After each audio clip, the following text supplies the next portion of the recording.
Hello বন্ধুরা, সবাই কেমন আছো? আশা করি সবাই ভালো আছো। আজ একটা ছোট্ট মিনি ব্লগ নিয়ে চলে আসলাম। এই দেখো মাছ। মাছ দেখেই বিড়ালের লোভ না সামলাতে পেরে চলে এসেছে, দেখেছো? কেমন করে ঘাপটি মেরে বসে আছে। তো দেখো, হ্যাঁ, এই মাছটা রাখা হয়েছে কাতলা মাছ। 2 কিলো 200 ওজনের একটা মাছ রাখা হয়েছে। তো এই মাছটি আজকে ভাবছি কী করে রান্না করব। তো তোমাদের সঙ্গে অবশ্যই শেয়ার করব। আর এর থেকে আমরা মাছ রাখি।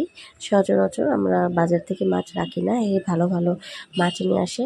তাই বললাম আমাদের বাড়িতে এরকম করে মাছটা খেতে খুব ভালোই বাসে।